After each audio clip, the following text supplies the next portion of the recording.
Breaking news, বিজিবির সাবেক মহাপরিচালক লেফটেন্যান্ট জেনারেল মইনুল ইসলামকে শাহজালাল আন্তর্জাতিক বিমানবন্দর থেকে ফেরত পাঠানো হয়েছে। মইনুল ইসলাম এবং তার স্ত্রী কানাডায় যাওয়ার উদ্দেশ্যে বিমানবন্দরে যান, কিন্তু বিমানবন্দরে ইমিগ্রেশনের পুলিশ তাকে বাধা প্রদান করেন, তাকে বিদেশে যাওয়া থেকে বাধা দেন।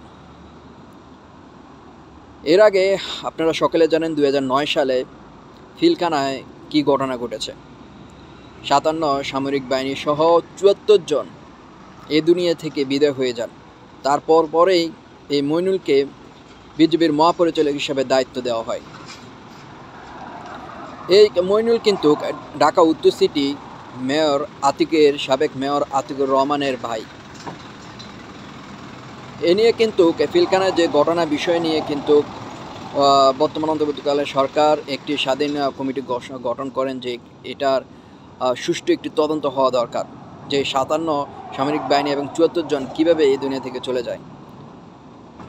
এই ঘটনায় যখন স্বাধীন কমিটি গঠন করা হয়, যে তদন্ত চলছে, এর মধ্যে কিন্তু এই বিজিবির সাবেক মহাপরিচালক মইনুল কানাডা যাওয়ার সিদ্ধান্ত নেন।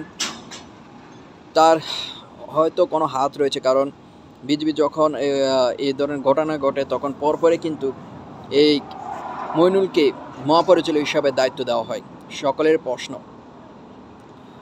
যে এখন তদন্ত সাপেক্ষে আপনারা কি বলেন? আপনাদের কমেন্ট বক্সে অবশ্যই মতামত দেবেন।